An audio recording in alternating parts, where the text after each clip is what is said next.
All right, I think we're live. Let's hope. I say we. Why do people do that when they've got videos? I don't know, but I do it anyway. I think we're live.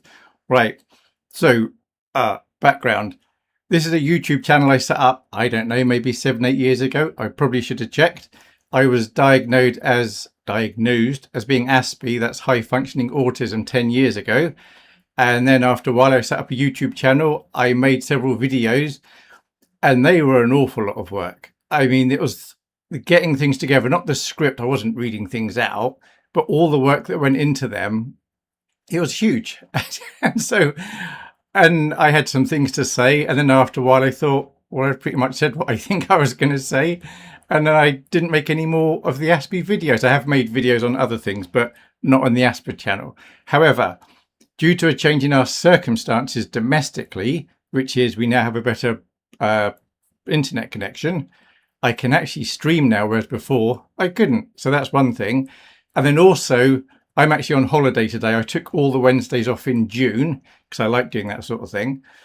So I've got the day off. It's a very hot day, and I thought I could actually do a random ad hoc unannounced stream.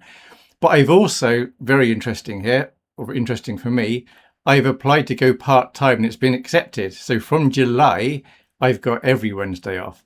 Now, obviously, that's a big hit financially, but I'm hoping we can manage. And also, it might do me good to recharge a bit. So potentially, if there's live, me chatting, answering questions, and if I have to monologue for a while, that's all right. I can do, Aspies can monologue. But potentially, I could do this once every couple of months or once a month or whatever people want on a Wednesday afternoon, potentially. No promises, but it's something that I could do. So I've got nothing particularly planned. I'm just going to sit here and see if anyone turns up. I say I've got nothing planned. I did think of a couple of things. So first off, I think the last video I did was 2022 for this Aspie channel. And every now and then somebody does watch a video and they might leave a comment, etc. So I thought, well, I could at least start by running through the comments and answering questions or just reading out comments that people have left since I was last on, while I'm waiting for anyone to show up. Now, the reason I started this channel was primarily, I think, to help people who are living with an Aspie or even married to an Aspie, because I know living with Aspies can be very difficult. Wait, someone's on. Oh, I should have brought my glasses. This is crazy. It looks like Flevens. I could be wrong. FL Evans. Hello. Haven't seen you for ages. Yes, I know. I'm a bad boy, aren't I? But it's nice to be back, and I'm hoping there's going to be some interaction going on while I'm waiting for any interaction. Oh, where was I saying? I was saying, good job, don't have to edit this. Oh, it's another thing. Editing videos takes so long. Cutting out all the stuff that I say that I shouldn't have said. It's like, oh, I could have said that simpler. But with live streams, I don't have to worry. You just need to play it on double speed, I guess, and hope you pick up the salient points. So initially, I think I did this channel to help people living with Aspies, because I recognize living with Aspies can be very challenging. And we can come across as like being very selfish or egotistical and uncaring, but we're not. We're just very unaware how what we say and what we do affects other people. Once somebody's diagnosed, like once I was diagnosed, I could then work extra hard in my head to try and look out for how I'm affecting other people. So even though I don't understand why what I say or do is offensive, I'm aware that I can be. So I work very hard on that. I'm sure a lot of Aspies do. While I think of it, before I go to the comments, while I think of it, if you're Aspie and you're looking for other Aspies in your local area, I'd like to recommend you go to a chess club. So I go to the local chess club, and there are quite a lot of Aspies there. I know some are diagnosed, some aren't diagnosed, but they're Aspie. And for some reason, it's a nice place for us to gather. Maybe it's because we're kind of socializing, but you get to sit in silence for ages and just move pieces around slowly. So it's quite nice from that point of view. And most chess clubs, probably all chess clubs, would take you whatever level you are. Even if you've never played chess, you can still go along. And if you don't like them, that's fine. But it's a nice, easy place for Aspies to hang out. Hey, you got another comment, okay. Aspie syndrome and ADHD have got a lot of crossover symptoms. Yes, I think they absolutely have. So I've not been officially diagnosed ADHD, but I think I probably am from what I've read. My wife thinks I'm not. She thinks I'm ADD. She thinks I'm lacking the hyperactive part. But from what I've seen, you don't have to be all hyperactive ants in your pants to be ADHD. You can just be hitting the other things. But I do, obviously I can hyperfocus. That's an Aspie thing, but I also do get distracted very easily. And I won't go on about, I'm not an ADHD expert, so I don't really want to go there too much. But yes, a lot of Aspie people are ADHD or the other way around. Absolutely. I don't know if I will get diagnosed. I don't know if there's any point me getting diagnosed with that. But yeah, absolutely a lot of crossover. Right, I'm going to start reading a few comments, but if things come up in the chat, I will try and answer those questions. That's the whole point of this video. You can just ask me stuff live. You can talk about anything, but please keep it child friendly, just in case some kids do come along and watch it. And anything I say is either my opinion or my understanding of somebody else's opinion. I'm aware that if you find me offensive, then it's quite possible you're not Aspie yourself, because I think Aspies tend not to get offended in the same way as other people do. Maybe that's a huge generalization and I get in trouble for saying that. Have you moved house? No, I have neither moved house nor moved room. I used to have a bookcase there of lots of books ordered by colour, but rearranged things. I've put most of those books in the attic now. I've got when did my mum die? My mum died 2018, so she had already died last time I did the videos. This is a bureau that belonged to my dad. He died back in the 80s. And when my mum died, I got the bureau and I've stuck it here. So this is how the room looked. And that butterfly there, that was that's a watercolour painted by one of my sisters. And I really liked it. So she let me have it. So no, it's the same room though. So I live in Cheshire. Now I'm not going to say anything that's going to get me doxed. So I'll say I live in Cheshire, which is in the UK, but I'm not going to go any more exact than that, other than I've already said that I do belong to a local chess club. So that narrows it down. Not at all, I guess.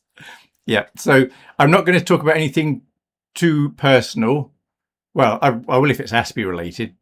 Anyway, just try and keep it nice and clean. And I need to be a bit careful with what I do say. So I tried a couple of views here, and I thought what worked best would be me still having my face as the main thing and a little view up here of the questions. I realise you can't read the questions, but at least you can see that I am reading off something. And if I see questions come up on the main chat, that'll always take priority. But when there's nothing going on, I'll come back to the video. Something else to be aware of, there seems to be about a 15-second delay between me saying something than you typing in the chat. So even if I see it instantly, you're not going to see my reaction for 15 seconds.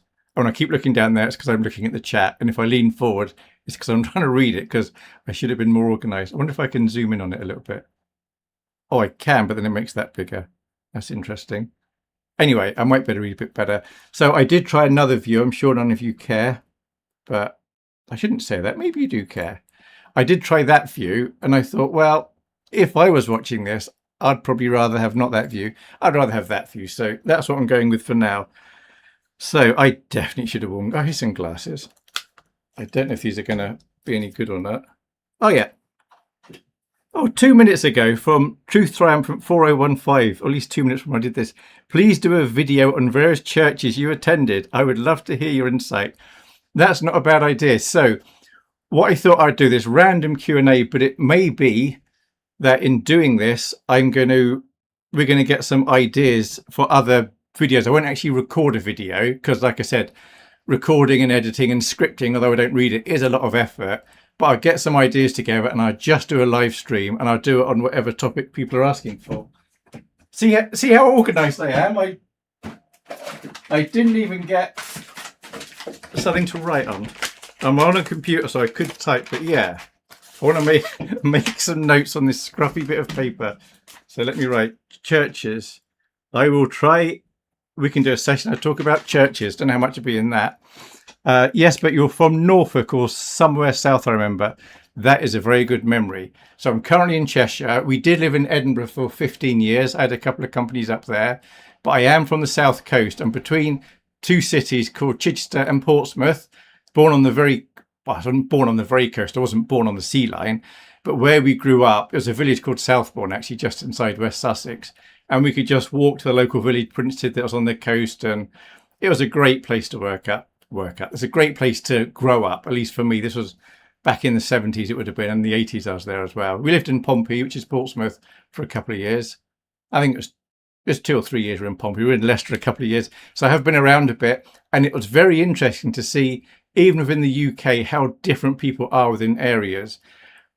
Until I moved to Leicester, I didn't appreciate how different people were from, for example, the South Coast. But yes, absolutely, I'm from the South Coast, so my A's are different. My wife's from the East Midlands, so I say things like grass, she says grass. I say draft beer, she says draft beer, and all this sort of thing. Fortunately, the kids I say fortunately, that's an Aspie thing. I'm just having fun. Fortunately, my kids tend to take after me with their A's, which is nice for me. Anyway, okay, so somebody replied to my video, and Aspie talks about Asperger syndrome and small talk. And Palutu100 said, "My life in a minute video, hugs from Sweden." Thank you very much. I think that's my first ever Swedish hug. That's very nice. Yep, small talk. A lot of Aspies hate small talk. We just don't get it. And I did look into small talk, and I now realise, I dropped my pen. We do like to fiddle with things. After talking to my brother for ages about it, he's not Aspie. The reason neurotypical small talk is it's a way of showing they care about each other. So when you go somewhere, maybe you go to work. I work from home now, but if you go to an office to work, someone says, "How was your weekend?" And you think, "You don't care about my weekend. What are you asking me that for?" Yes, they don't care about your weekend, but apparently it's a sign of showing they care about you. And so you spend a little bit of time saying, "Oh yeah, we watched the World Cup football," whatever it was, but don't expand too much. Had some friends over, and that gives them a chance to maybe say something. And you're just supposed to have this conversation about things that are of no value, no point at all. But underlying that, for neurotypicals, apparently, is it shows this person cares about me because they're showing some interest. Now, for an Aspie, or at least for me, but it'd be true for a lot of Aspies, if there's no value in the content, it's like, well, I don't need to know that. I genuinely hope you're happy. I really hope you had a nice weekend. I don't need to know about your family that came round. If I watched the game as well, I might be interested in talking about a football game we both watched. But beyond that, it's like, yeah, we just don't get small talk. But I recognise it's important for other people. So now if somebody tries to small talk, I may go along with it if I feel like it at the time, even though it doesn't actually mean much to me. So I did a video about the churches and what it's like being an Aspie going to church, and I can't think of the right word now, something to do with senses. Look at that, isn't that awful? So a lot of Aspies, there's loads of senses apparently, but the 5 basic ones we know about, most Aspies are hypersensitive or hyper and hyposensitive, two extremes, to at least one of the 5, often 2. So I'm hypersensitive to touch. So loads of materials and clothes I can't wear because it just drives me crazy. I'm very sensitive to sound. Certain sounds and loud sounds actually hurt. Like, not like getting punched, it's more like getting pinched, but sounds can hurt. But I'm fine with light. Lights don't bother me, but some Aspies really struggle with lights, or lights in the supermarket, or they may have Erlins as well, which is where you're supposed to wear different coloured glasses. What are the other senses? I'm awful at that. Taste. Yeah, I used to be fussy growing up, but I think a lot of kids are just like fussy eaters. I'm not bothered about taste now. On smell, chemical smells really do my head in. I struggle with some chemical smells really, really bad. Anyway, the link to that with churches is a lot of churches, for those of you that might have gone to a church before, they're not Aspie friendly, a lot of them. Nothing intentional, but the music might be really loud, or the air. For me, the air quality was a big one. It was just really dry, or might be a bit smelly, or smelly because there's an old woman sitting one row in front who doesn't know how to apply perfume and did the whole bottle, and it was unpleasant. Anyway, so Blake Harvard 5841 7 months ago said, "Praise King Jesus forevermore." That's in response to my video about the church, so that's nice. Now there's another one, Georgie Hughes 4858 from California, again on the church one, talks about John MacArthur. Yep, I am aware of John MacArthur. I used to listen to a lot of his stuff. I probably stopped a few years ago listening to his things, but I have listened to a lot of his things. I'm aware of what he thinks about various things. Again, I could throw that in with the church thing, but I need to be careful. And there's comments coming in, which is great, so I'm going to look at that. I need to be careful when I talk about anything like theology. It's my opinion, it's my understanding, and I wouldn't want to be frightening people off, because hopefully there's going to be some useful Aspie chat in here. The question, how are you, is meaningless. Absolutely. It's missing a verb. Example, feeling. Yes. How are you feeling? Also, how is what you say when asked questions, such as, how do you do this? And you're just expected to reply, I'm great, thanks. Absolutely. Otherwise, you're rude. That is absolutely true. That is so true. Thank you for that. So apparently in English, I used to get it more when I was younger, not so much now, but somebody would say, how do you do? And the correct response to how do you do is, how do you do? And that's it. Now, down south, or again in Pompey, that area, you simply say, all right, mate, something like that, or whatcha. That was another one, whatcha. And that was the greeting, whatcha, all right. That's it. That's the greeting. So, yeah, I absolutely agree. Small talk for an Aspie is absolutely crazy. It is crazy. But on the other hand, I guess it's nice to know that someone cares about you. Another thing an Aspie can do, even with a complete stranger, is get right into the details of a topic or a conversation. They can also have like no filter, and we can be very open about things. Something else Aspies are very guilty of, I know I am, but since being diagnosed, I try really hard not to do this. And that is, if somebody starts talking about a topic with us, I can just dump the entire database in my brain on that topic. And actually, they just wanted a bit of a conversation and a connection. So I now know that if they say something about California, something might get said about California, rather than offload everything I know about California, I might just say something, try and see where they're going, and try and get it more of a conversation. But if, for example, I said about going to chess earlier, if you go to chess, when you're with another Aspie, you can just completely relax. You're not going to offend them. You can have your mask down. And it's the most refreshing, relaxing thing to do for me, apart from being on my own, is to be with another Aspie. Because then, like I said, you're not going to hurt their feelings. You're not going to offend them. And a non-Aspie watching two Aspies talk can actually find it quite funny, I think. Okay, so yes, and how do you become all right? And the reply is just, yeah, well, that's it. All right is just the same as how do you do? It's kind of a recognition that that person exists, I guess. Also, it's more like probably shouting across the street. If you met in a shop, I guess you say all right. Yeah, just say all right. Yeah, right. Yeah. There are other meaningless questions that people ask in other countries, such as in Spanish. They ask, how did you wake up? Which couldn't get more meaningless. Yes, other languages are interesting when they get reflected or get moved to English. But I am aware of things. I didn't know that particular one, but I could absolutely believe that. I know in English, I remember a few years ago, I was away on business with somebody else who had different rooms, and they said to me in the morning, how do you find your bed? And I was like, well, I went in the room and it was there. Oh, no. Well, how did you sleep? Oh, on my back. And it's like, people don't actually quite think about the questions, but obviously in retrospect, this person was just trying to make small talk and a connection or something. But it's like, really? We got this time together and you're asking about my bed and how I slept. Why don't you ask something about, I don't know, theology or metaphysics or something that's work related or current affairs? These are all very interesting things. My bed and where it is in the room. Even I'm not interested in that. So why would you be interested in that? How do you do? And all right was better as there was no pressure. Yeah, maybe. Now I'm awful with language. English, I'm just about all right. But foreign languages, I'm exceptionally bad. I'm like well below average. But I did do a bit of basic Spanish years ago when I lived in Leicester. Before we had kids, just did an evening class, bit of fun. And something I remember was, I think it's to do with reflective verbs. And this is just me monologuing now. But they wouldn't, in English, you could say, I'm going to have a wash. But in Spanish, you can't say, I'm going to have a wash, because then the reply is, what are you going to wash? It doesn't make any sense. So in Spanish, as I remember it is, you say, I'm going to wash myself. So there's lots of little things like that. And also something else you learn is, I think it's the word do you don't actually need. You can just, inflections in a sentence makes the word do redundant. Anyway, sorry, where was I? I was down here. So another one from an Aspie talks about my diagnosis. That was my very first video, and that was very weird.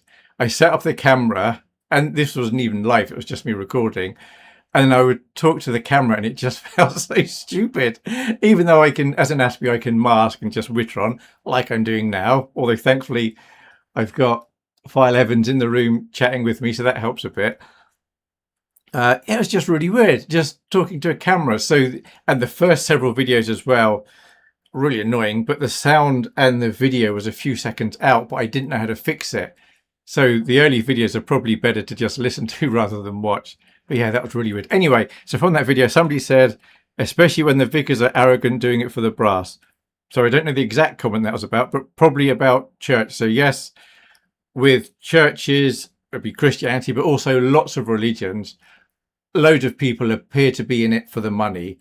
There are certain churches, certainly in America, but other places as well, these prosperity gospel churches, and the people at the top of that are really quite rich. And that's true for several of the loads of religions like that. There's nothing wrong with having money, but like when you're fleecing people who are hard up and desperate, that's clearly not good. Somebody asked a year ago from my ad hoc no agenda live stream, which I did like 4 years ago. This is my second live stream, to be fair. That last one I'm guessing was a bit more structured and organized than this. Who are you? That's what I said. Well, online I go as Midnight Mule, and anything I do online pretty much is Midnight Mule. So I occasionally listen to something while I'm playing Minecraft. That's Midnight Mule. On X, I'm Midnight Mule, actually Midnight Mule FPL, because it's mostly fancy football stuff. Yeah, lots of things on just Midnight Mule. I'm not going to say my real name. That was a decision I took early on, but obviously people that have met me in real life, they obviously know my real name. Oh, right. Yes, instead of someone asking your name, hobbies, interests, or tell you something interesting, they make a big thing out of how are you? Instead of someone asking your asking your name. So the trick is to try and find out what somebody's interested in and then just try and talk about that topic. So something I'm very fortunate and blessed about is, maybe not so much now, but certainly my memory's not too bad. So somebody could talk about something and I think, okay, retrieve something from my brain and I can at least talk on a certain level about that subject. Or even if I know nothing, I then kind of know the sort of very basic questions that are probably safe to ask and get a bit of a response out of them to talk a bit more. So yeah, that's a nice thing. I think people ask these robotic formal social questions as it's easy without having to think. Yes, I have heard that it's good not to ask in social conversations questions that reply with yes or no. So you wouldn't say, are you all right? You would say, as you said, how are you feeling? How are you doing? Or if you want to be a bit more clever, it's like, what has anything interesting happened in the last week? Or what's the most interesting thing that's happened in the last week? Or if you know someone's into the World Cup, don't say, are you watching the World Cup? You say, so what's been the best game so far in the World Cup? And at least you then actually get on the conversation. They need to think about it a bit more. And that's kind of the way that works. But something that's difficult is if you're in a social setting and you really can't be bothered to talk and somebody comes up and small talks. It's like, oh, just need to get away from this. But again, being Aspie, there are times where I will definitely come across as rude because I just walk away from the conversation because it's a boring conversation and I'm a bad person. That's just the way it was. Okay, I did one of the videos about the MBTI, the Myers-Briggs Type Indicator.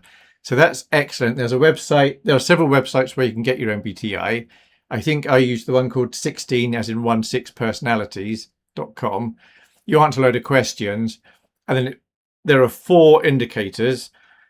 But because it's 4x4, there's actually 16 results because they're all binaries. There are 16 types of people. Now, the reason I found that interesting and helpful, if I know somebody's MBTI, I know certain things about them already, and I know better how to interact with them. I know what sort of things would annoy them, what sort of things they would appreciate, and my interaction's much, much better. Whereas before I knew MBTI, there was only one type of person, as far as I was concerned, and that was insincere, really. Insincere and shallow, that was it. But again, that goes back to the small talk where they say, how was your weekend? And you know full well they don't care. So, for example, in the MBTI, I am a type called INTJ, and a very different type is an ESFJ. I think it's the opposite. Oh, the J's the same. But an ESFJ, one of their characteristics is they like to give the impression that their life's in order. So they always come across as having everything just about right. They're friendly. They're very, very nice. But you have to be really close to an ESFJ to actually know about the issues in their life.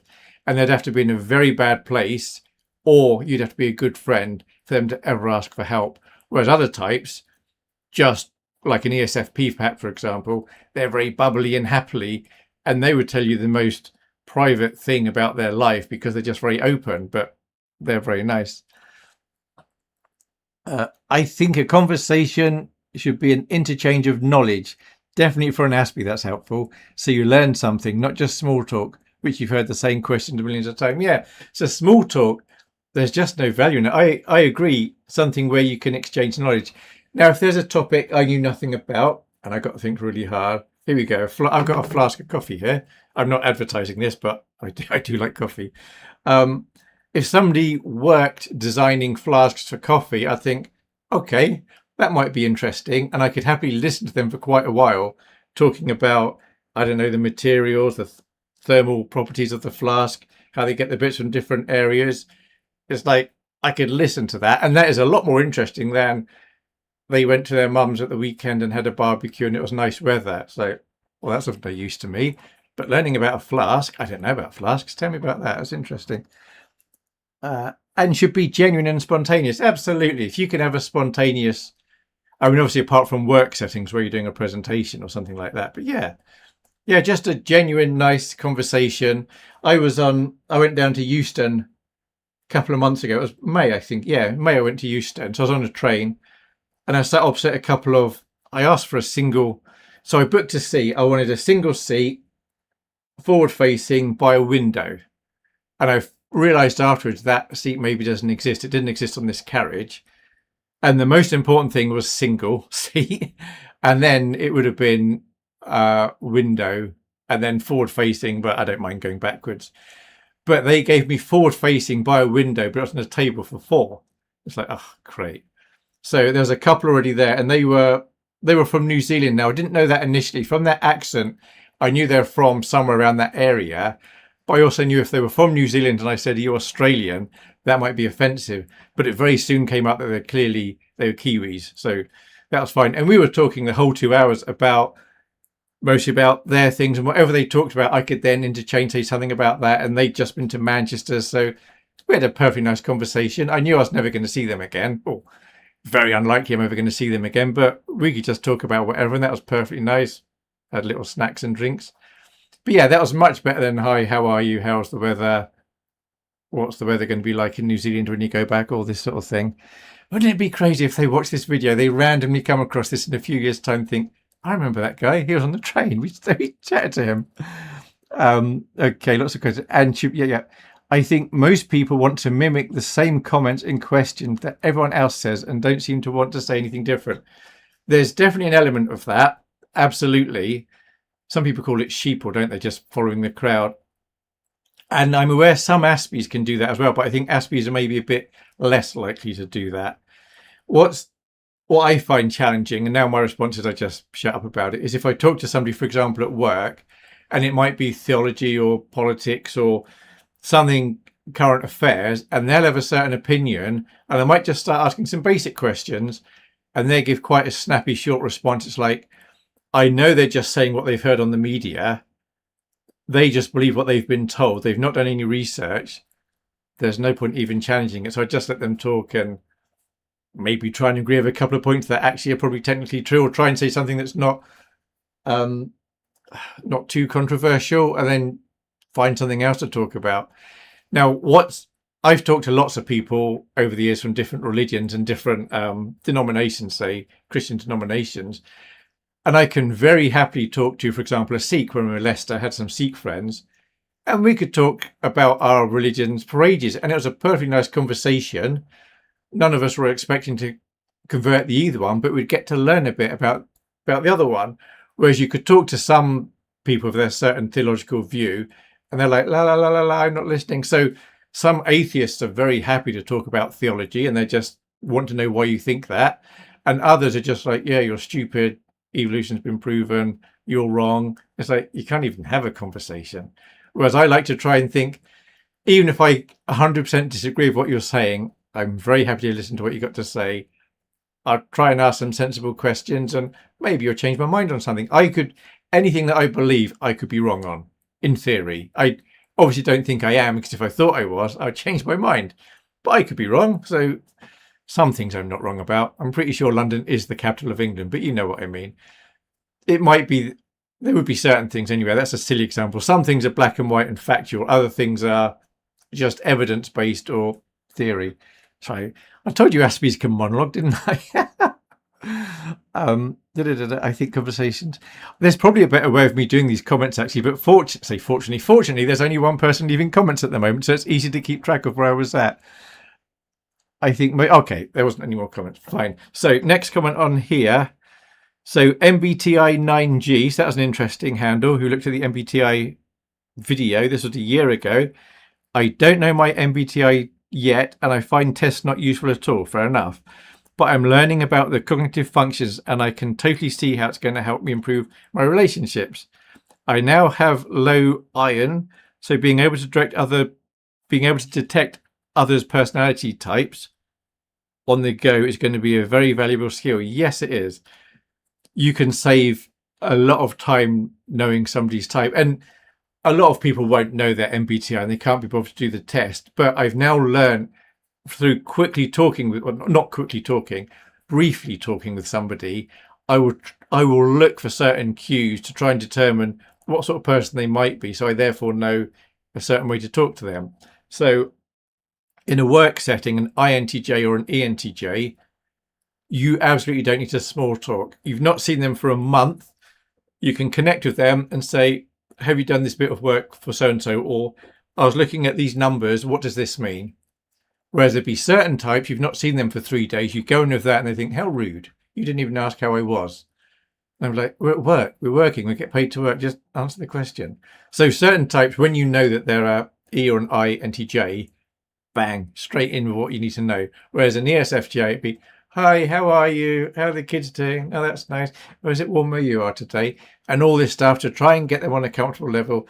And then you can get into the, oh, look, if you've got those numbers I need, you can work that way. So anyway, that was MBTI. Thank you very much for hanging around, by the way. And if anyone's watching this on catch up, if anyone's watching this after the event and you think these sort of videos would be useful, please leave a note and a comment, and hopefully I'll see it and I think, yeah, I can do it again. But if there's no interest, that's fine. I won't do it again. And obviously, if I start doing these more regularly and there are more people in the chat, they're going to be more meaningful. But for now, it's just me and either FIL Evans, or it could be File Vans. It's probably not that. It could be Phil Evans. It's just us two having a conversation and then me just talking. All right. Oh, I did a video on face blindness. A lot of people don't know about face blindness. So this is where I really struggle to recognize people. Now, if it's just people on a screen, so celebs, TV, this sort of thing, I can store them in my memory and I know, oh, that's so-and-so. They were in this film I saw 20 years ago. And I can do that to an extent better than a lot of people can. But in real life, I could have a conversation with you. I've not met you before. And I see you a few hours later and I don't know it's you. I don't know I talked to you for an hour earlier.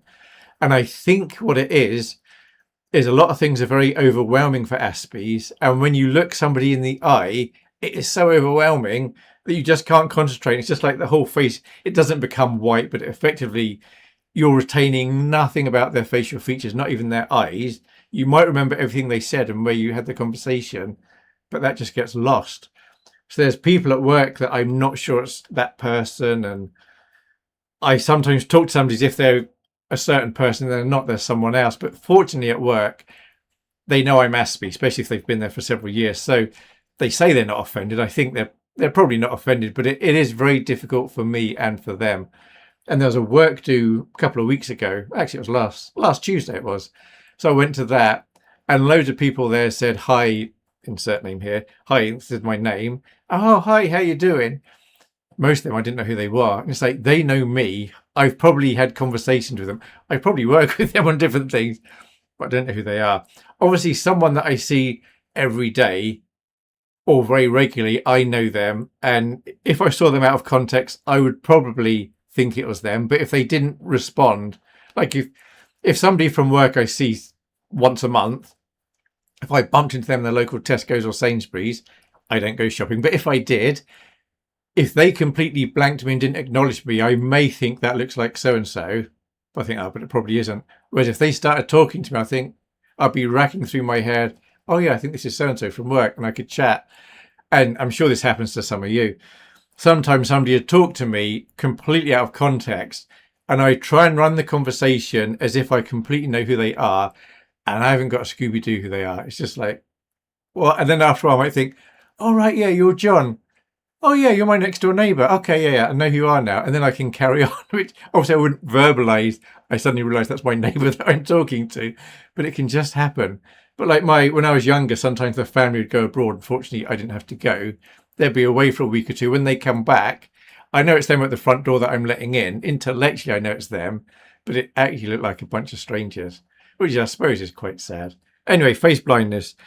Do you struggle to remember other things visually? Look at book covers or pictures. Nope, it is just people's faces. And it's, for what I said, I think it's to do with being overwhelmed when you look at somebody in the eyes. Yeah, it's only in real life as well. So I'm into fantasy football. I mentioned that earlier. So I've seen lots of FPL YouTubers.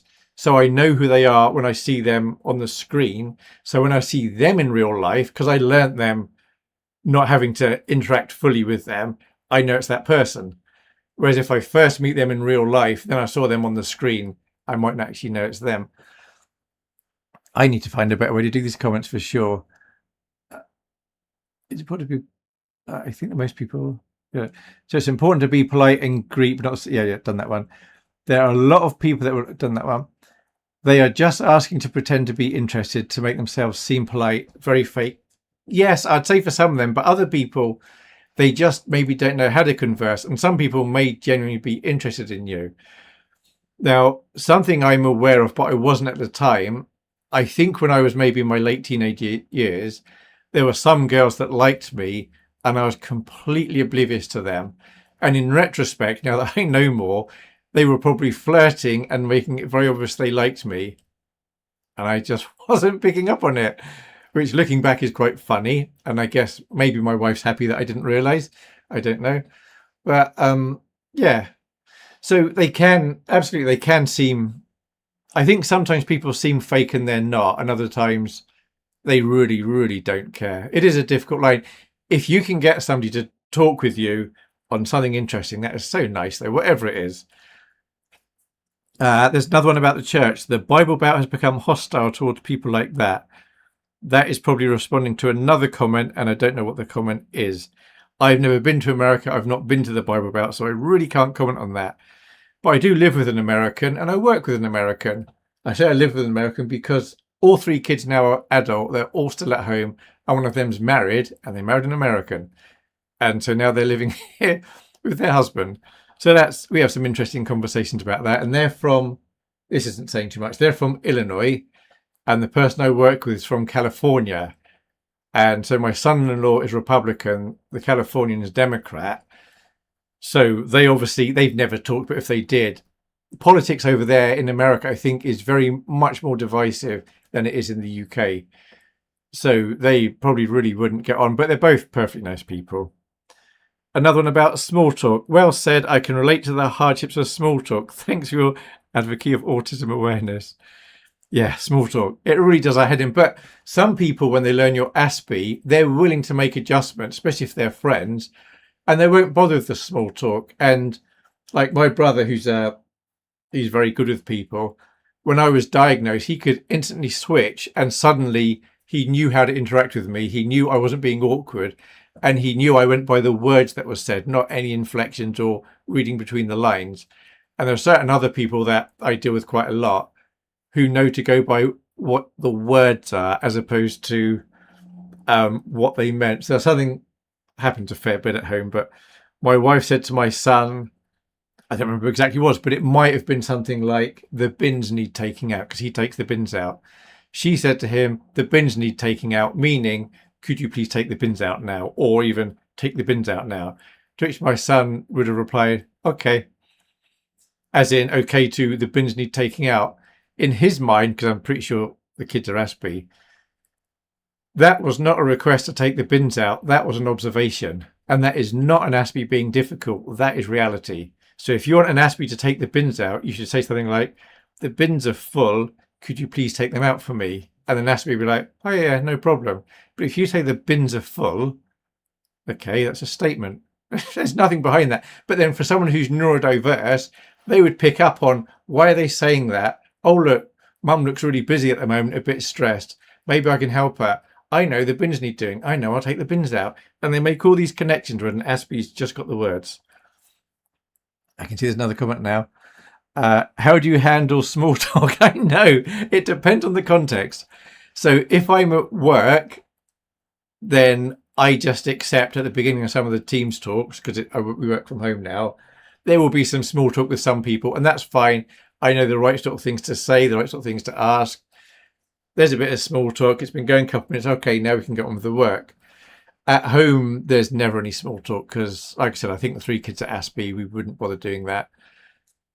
In a church setting, I would very quickly try to steer it onto something theological. And I kind of feel that's safe ground.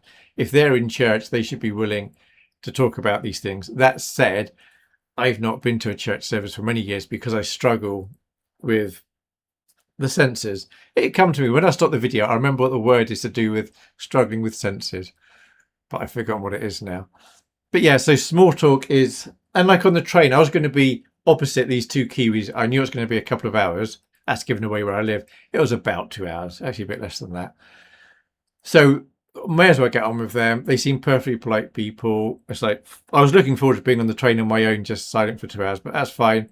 Chat for 2 hours. When I get off at Euston, I was going to walk for an hour to get to my hotel anyway with my luggage. So I'd have that time on my own, even though obviously London's very crowded. There was loads of people. Because I wasn't with somebody, I was effectively on my own.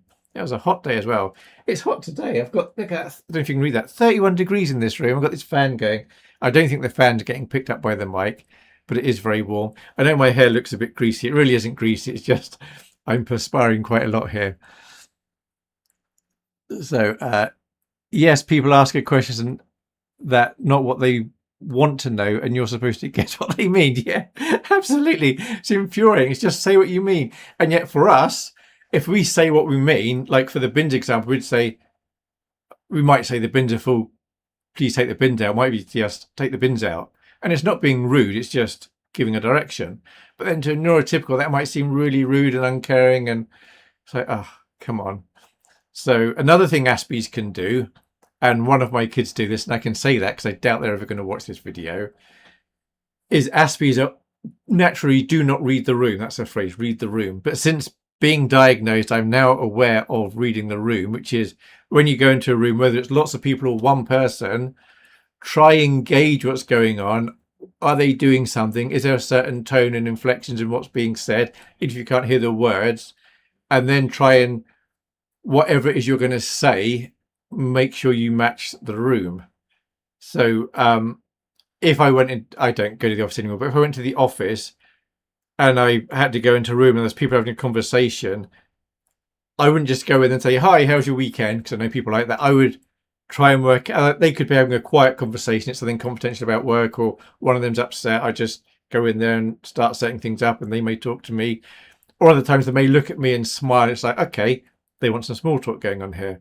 Anyway, one of my kids absolutely doesn't read the room. So my wife could be watching a film, be quite emotional, be quite near the end, and then my youngster just walk in there and start talking about something that's really not that important anyway. And it's like, she should have gone in there. Okay, mum's into something. I'll leave. It's not important. And that's quite difficult, but hopefully that's a skill that they may get better at in the future. Where was I? Right. And Aspie talks about, okay, so this is another small talk one. I usually find that when Aspies blurt out their honest answers, it's pretty funny. Yes, I find I used to make people laugh a lot, but it also comes across as extremely rude. Yes, that's weird, isn't it? You'd think eventually they would understand to tone down their accidental rudeness, but they don't. But the thing is, we don't understand why what we're saying is upsetting. So although I don't remember my dad's funeral, I was 10 at the time, I've been told about it. And there was my mum's side of the family was in one room at home, and my dad's side was the other room. And my dad had been married before, and his wife from his first marriage was in that room. And apparently I went into the room and everyone there was being very dour, very sad. My dad had died, blah, blah. And I went in that room and I said, "Why is everyone crying?" And she found that quite funny. My dad's first wife found that funny. And I guess it was just an honest question. Why are people crying? Yes, I know my dad died. He died a week or two ago, whenever it was. Today's the funeral. We've put him in the ground. We've got these people here around here now. We're eating food. Why are you crying? It happened a few days ago. And I wasn't being upset, and I really liked my dad, and I was upset. I cried when he died. But yeah, anyway, that's just a weird thing.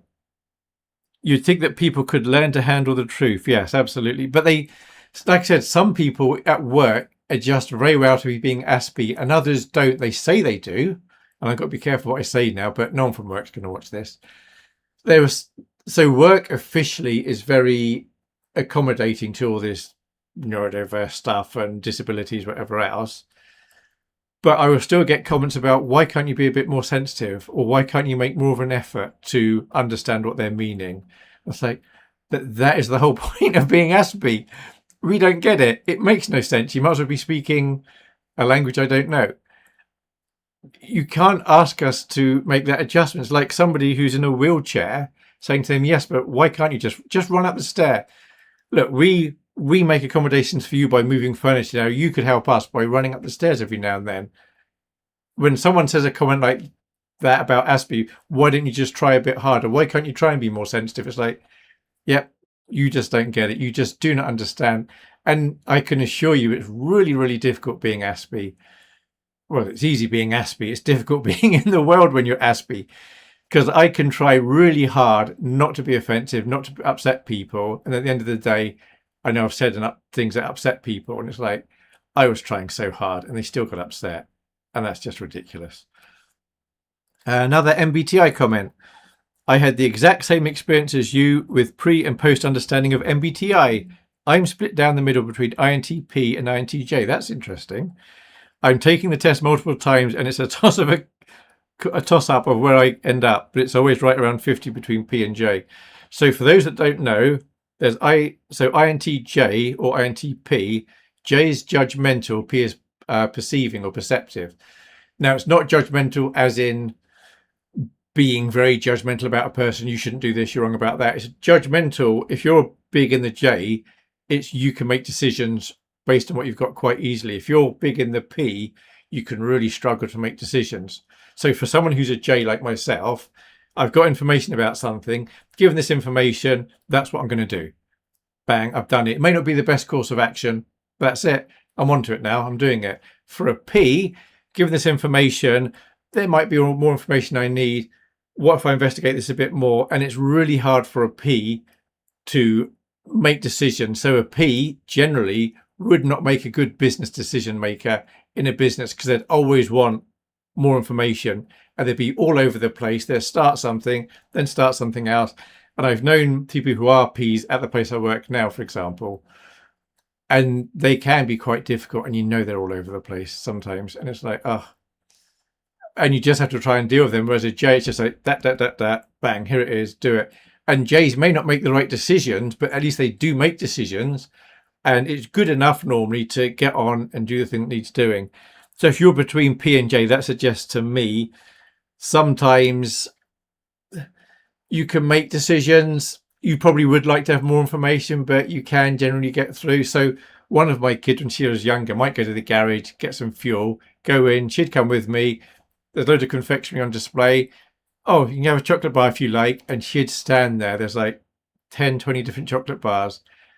And she'd just be stuck because she really struggled to decide which chocolate bar do you want. So I'd have to help her try and decide. Saying, do you want this one? Do you want this one? That doesn't help. Yes. I'd like, well, you can only have one. Which one do you want? Oh, I don't know. I like them all. Whereas if you say Mars bar crunchy, I'm not advertising, Mars bar crunchy, which one would you prefer now? Mars, okay. Mars Snickers, which one do you prefer? And you can, it's going to take a while, but you can narrow down. Right, that's the one that's one. We go with that.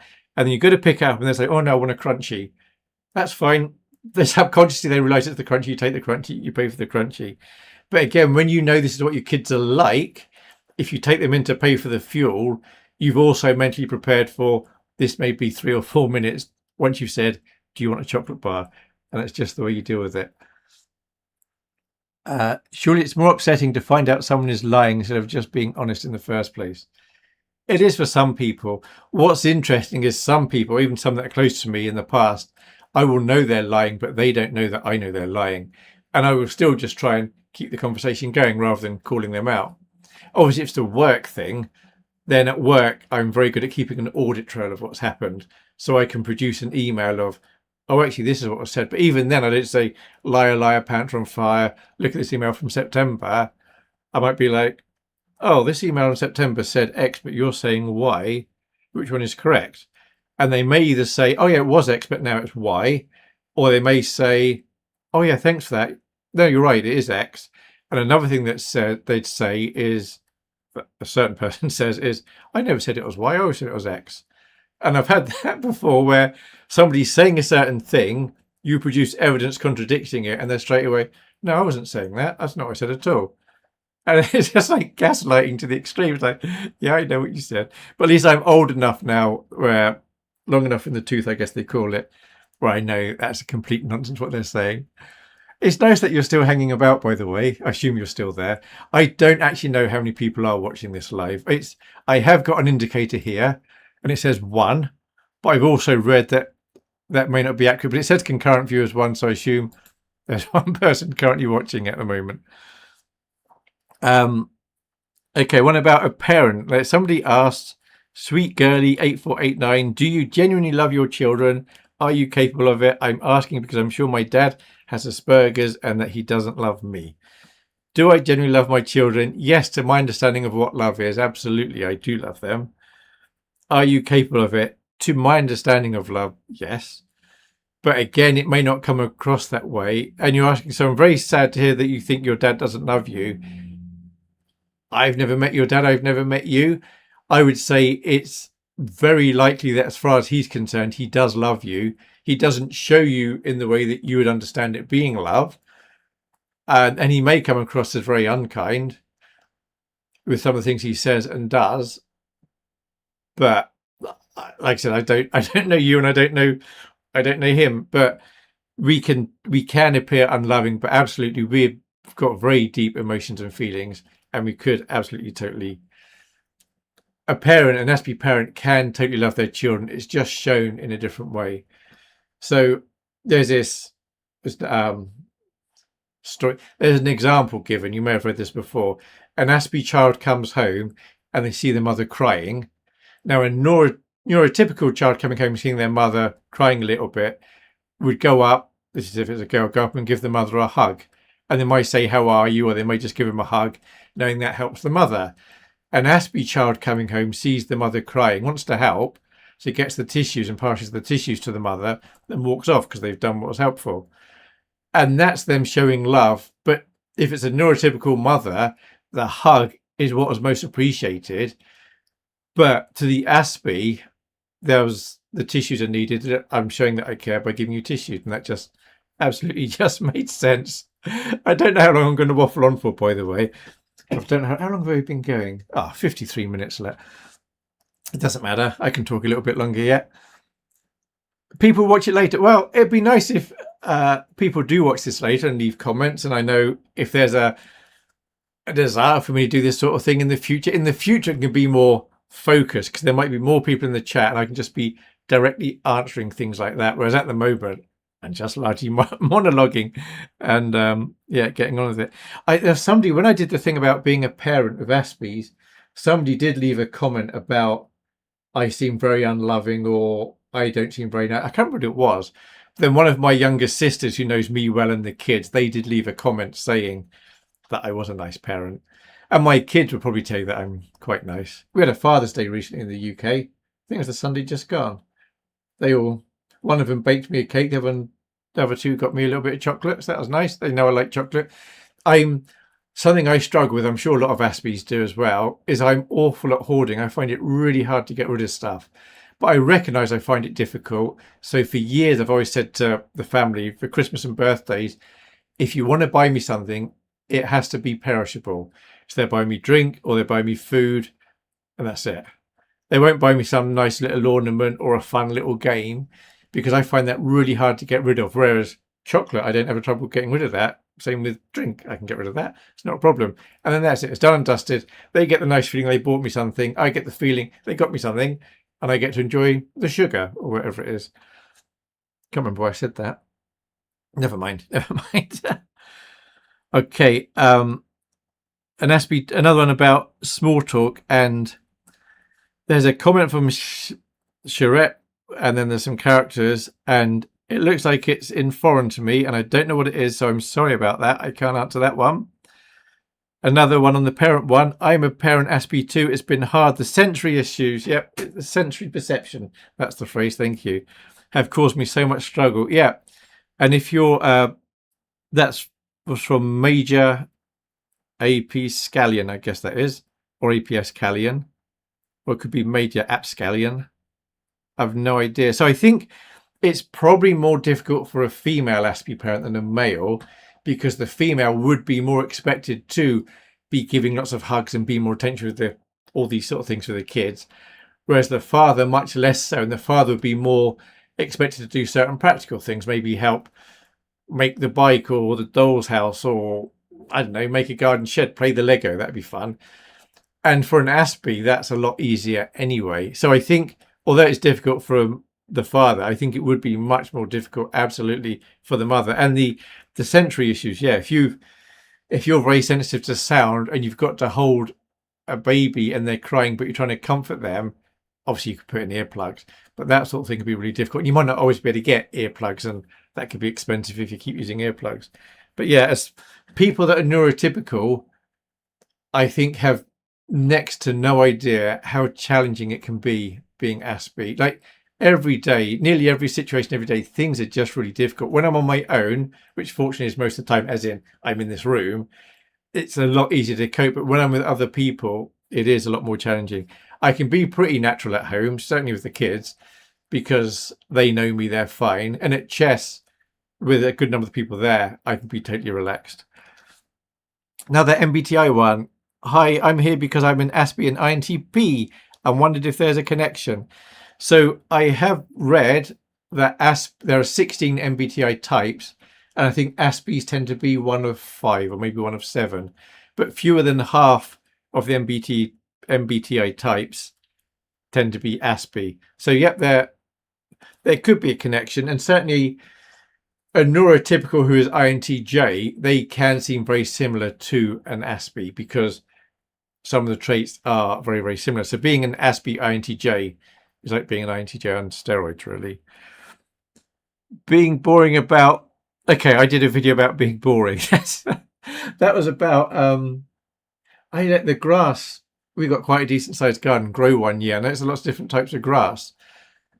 So I started to talk to my wife about it, and she wasn't interested. She was like, "I'll make a video for the Aspies about it." So I did. I made a boring video about the grass in our garden. And then they said, so Graham Buchanan 8142 said, "Dude, make a vid about THC." Don't know what THC is, but yeah, I'm happy to talk about anything really. MBTI, KAISFP. That's obviously KISFP. If you're interested in an alternative to MBTI, I would suggest you check out Socionics Model A. Watching the playlist from is a great start. Okay, and then they leave lots of things. Okay, then they leave lots of interesting comments. Okay, so that's very helpful. I should probably be looking at that later. Thank you for leaving that. I won't read it all out now because I'm on this live stream. Yes, people assume you have no feelings because you're blunt or direct, but it couldn't be further from true. Absolutely, we can be. What I've learned to do since I've been diagnosed is I say I've got very basic, or not quite childish, but undeveloped emotions. So I might say something like I'm feeling positive emotions or I'm feeling negative emotions. Somebody else could say they're feeling, insert emotion name here, was like, I don't know what these things are. I just know this isn't a nice feeling. But yeah, we absolutely have deep emotional feelings, but we don't always express them right. And the worst, I've said this in some of my videos, the absolute worst thing for me is when I've upset somebody with something I've said or done, and it was unintentional. Now, I would very rarely intentionally upset somebody, but it could happen. But when I've unintentionally upset somebody, it's devastating because I didn't mean to. Most of the time, I don't know what I could have done different. I don't know why it was upsetting, but I know they are upset. And that's just a horrible thing to happen. And it happens a lot, to the point where you kind of think, kind of be better off just living on my own, away from everyone, never interacting with people. And then, because then I'm not going to be upsetting people. Now, I'm never going to upset probably somebody I'm sitting opposite on a train or at a checkout, because it's such a short time of conversation. I know to keep it so superficial. It really doesn't matter. And I'm not going to say anything bad. But if you're working with me or you're spending significant time with me, sooner or later, I'm bound to say or do something that you find offensive or upsets you.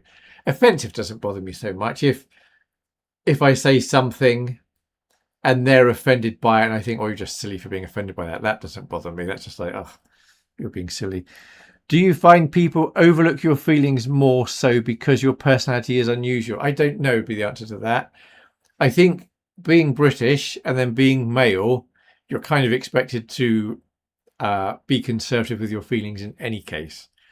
So I think the expectations are less that. I guess if you're female, it may be a little bit different. I think people don't realize how deeply I feel about things and how upsetting it is when I upset other people. And it is really difficult when people are dismissive and say things like, oh, just change.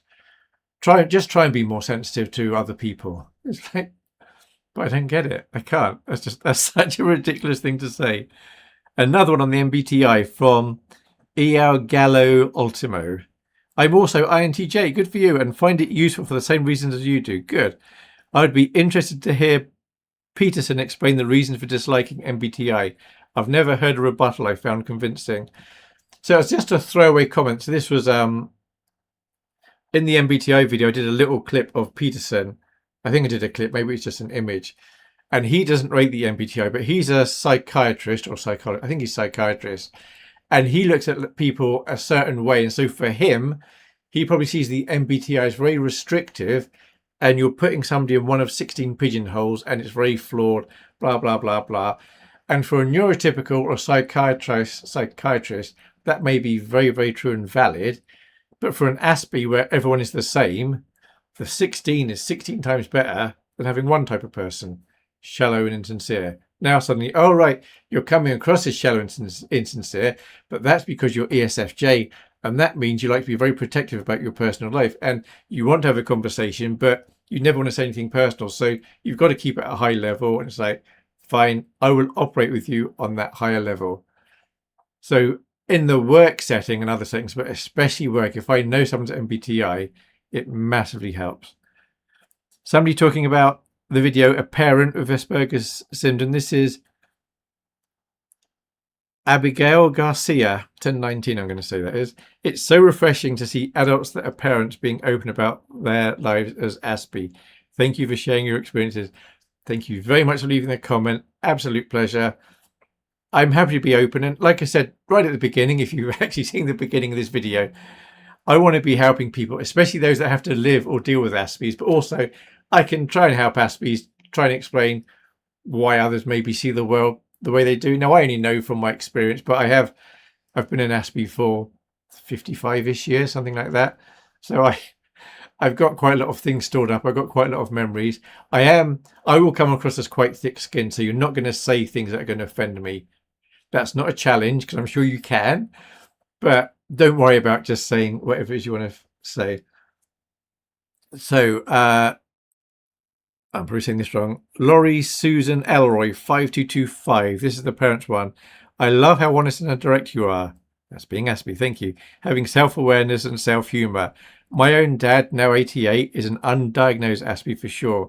I wish he'd had a little self-awareness when I was a child, but he didn't, and I was really terrified of his uncontrolled meltdowns that I now know were triggered by his fears. So yes, it's devastating hearing things like that. It's so, so sad. Now, some people like me, when they get diagnosed, they will work even harder at adjusting and accepting that what they say and do can be offensive, even though I don't understand why. So I just now work harder than I did before I was diagnosed to try and not be upsetting. Whereas I have heard of other people that get diagnosed as being Aspie, and they're in denial about it. And they're like, no, I'm not. You're just sensitive. You're just this. You're just that. And it may even make things worse. But if somebody genuinely wants to try and be nicer, then being diagnosed, they could then at least learn about it and think, okay, I can try and make these adjustments. But Aspies can absolutely shut down. So if you can shut down and there's, I was going to say meltdown, there's something else. Look at that, I can't think of it now. It's very hot here today. I know I've mentioned it before. 31, it's ridiculous. I do not like the heat, so I am struggling today.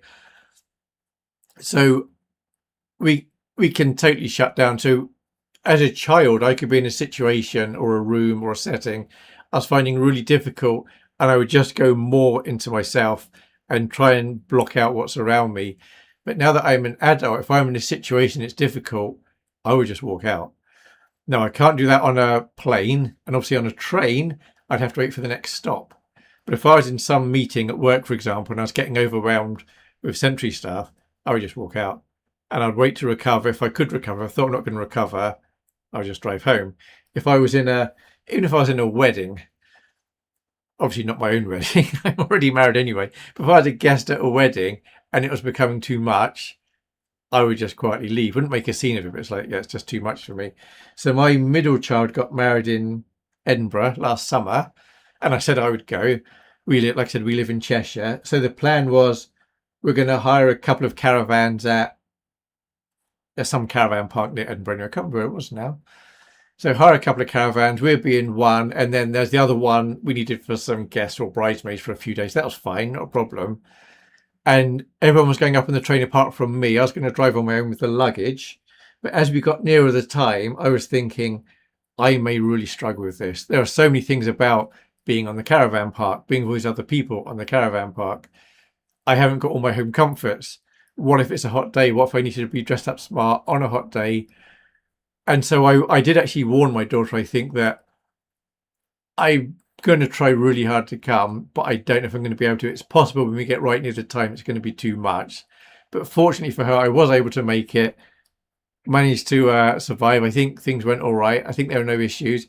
And actually, the caravan park thing went a lot better than before. We'd stayed at the same place 10 years ago, and it was awful. The other people in the park, the kids were being all unruly, not our kids, other people's kids. It just wasn't nice. Whereas this time, there just seemed to be different sort of people there, and it actually went very nice. So that was all right. Can't remember why I said all that now. Monologuing. I guess any Aspie could make videos like this. You just got to put the camera on and just start talking. There's a remote chance that somebody might watch it one day. So, Julie Dull, this is on the apparent Asperger syndrome one again. Thank you for this enlightening perspective. It's a pleasure.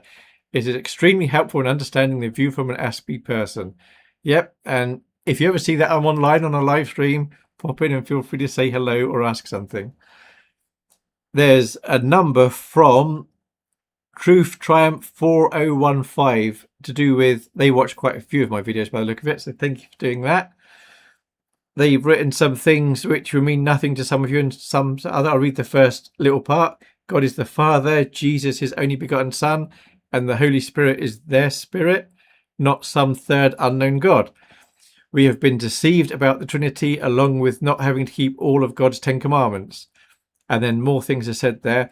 So I'm very happy to talk about any religious thing or any theology thing. So if I was talking to Truth Triumphant 4015 in real life, for example, we happen to be in the same room for 2, 3, 4 hours, I think the way I would approach this is that's very interesting. Obviously, anyone who knows religion knows the Trinity is a very popular view.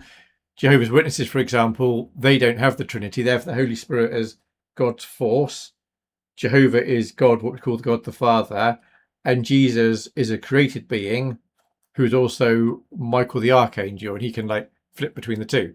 So that's their understanding, because they wouldn't believe in the Trinity. And there's a few other denominations that don't have the Trinity. But anyway, if I was talking to somebody, I could very happily say, well, look, let's just see what the verse is which would support this viewpoint and what the verse is that support the Trinitarian viewpoint. And hopefully at the end, we would both see, yes, these verses would seem to support that. Those verses seem to support that. And that'd be interesting and educational for both of us. That's the way I'd like to approach it. Now, some people can't do that and they don't want to see the other side. There's something called spiritualizing the Bible, where you read something in the Bible, but you say, but it doesn't mean that. What it actually means is, and then you go off somewhere else. And if you do that, and you can kind of make the Bible say anything, because it doesn't mean that. It means, and then you just say whatever you like. And there are a lot of churches and people who believe the Bible. They say they believe the Bible, but they don't read it at face value where it should be written at face value. Anyway, this isn't about church stuff. So thank you very much for all your comments on all that. Another one, and Aspie talks about, okay, this is again my first video, the Asperger's syndrome diagnosis. Then most of us here are hypermobile too. That's their clue. Yes, I think I have. So I guess in my video I said about hypermobility. I have hypermobility. My youngest, who's been pre-diagnosed, she was diagnosed when she was, I think, 15 or 16 as being Aspie. So it wasn't a formal diagnosis, because in the UK, to get a shrink, because we went private, to diagnose, that would have cost a lot more and been a lot more difficult. So we said, oh, when she's 18 and an adult, we'll then get it formally diagnosed, because it would have been practically easier. There's more people that are diagnosed adults. As it happens, now that she's actually 19, I think, she does want to be formally diagnosed. She accepts that she is Aspie, and that's enough for her. But she's hypermobile. Goodness me, she's like my arm here. I can bend it. Her arm kind of goes back the way like that, but when it's that way up, and it's really weird now. But her shoulders quite often get dislocated, and she's like some putty thing. So it's difficult, because she'll often be in pain because of her joints. But equally, she is hypermobile. Yeah, hypermobility. I think I said in the video, so I could often go over my ankles because my ankles are so loose. But I then got a wobble board. Oh, here it is. Look at that. So stand on that, wobble about, but it helps to build up the muscles in my ankles. And since I got that made a huge difference. And I'm only going it like 2 or 3 times a year. But you just try and keep it level, and it's all these little micro movements, and it just really, really helped. So yeah, hypermobility. If you're watching this after the event, leave a comment. Are you hypermobile? Also leave in the comments the sort of topics or questions you'd like me to address in the future if I do another one of these, which I think I'm capable of doing. But I guess if no one actually turns up to watch this, and I won't, if there's just one person who wants me to do it, then I'll probably do it. If I've got the time, and I probably have at the moment. Tom JB9OP said, hello to you too. Although that was a reply to Truth Realism. So maybe you're saying hello to them. You're probably saying hello to them and not me. So another one from my first video. Does your wife have ADHD? Bet she does. ADHD. No, I don't think she have that, and I don't think she's Aspie either, but she's not diagnosed with anything. I do sometimes say to her, I think she's Aspie, and she finds that highly offensive and upsetting and doesn't like me saying it.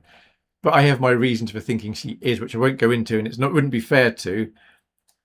There are certain things about her that isn't very Aspie-esque, but I'm also aware with females, they can be very different to male Aspies, and a large number of people that are diagnosed are male, but that's because apparently shrinks were looking at the male attributes, looking for those in females, but females present differently, or often can. I've got a video that talks about church, Lattice and Light Ministries. I commented a few years ago something similar, but a video, if you're still making them, about some of your theological views would be so interesting. I am entirely willing to do a stream sometime about my understanding of the Bible and my theological views. I'm aware that some people find it offensive. Many people find it very, very boring and dull. But if there's enough people that want that, I'm happy to do it. And just saying, if you're not interested in theology in the Bible, absolutely, you don't need to listen to this. But yeah, I could monologue about that for ages. Do I have plans to make more videos? It's from the same person. No, but I'm willing to do these live streams because they're very low effort for me. I know they're probably worse to watch because I've not edited out all the guff, But these are very, very low effort. I'm perfectly comfortable to do live streams if people are interested. Truth Triumphant said, I sure hope so, replying to Lats and Light Ministries. He's such a nice person. That's kind of you to say that. Of course, you don't know me, but thank you for saying that. And very pleasant to watch. Okay, well, that may be true because that's just a visual thing. I was afraid something bad happened to him. I don't think anything bad's happened to me recently. Not to take me out. Anyway, I am still around. So what happened with YouTube? I thought I've been diagnosed. I'd quite like to do some videos. And I knew there were some people making Aspie videos. I thought I could do some Aspie videos. So each video was a lot of work getting it together, thinking what I'd say. And I didn't get many views. And it was clear I was never going to get to the point of being monetized. I think I've got like 500 subscribers. You need 1,000 subscribers and 4,000 hours watch time in the last year to get monetized. But then when you get monetized, if somebody watches enough of your video, it might be equivalent to a penny. So if this channel's not monetized, probably never will be. But if it was, if 1,000 people watch this video, that might be worth £10 to me. It's like, it's never going to be a serious source of income. But more important than that, the fact that I realize it's never going to get monetized, I kind of run out of things to say. So apart from a Q&A session like this, I'm not sure I've got anything new particularly. And other people are doing it, but I'm into fantasy football and I saw other people doing fantasy football videos. And I thought, well, I could do that. All they're doing is talking to a camera about, and all you do is talk about their upcoming fixtures this weekend, talk about some of the players, what you think they're going to do.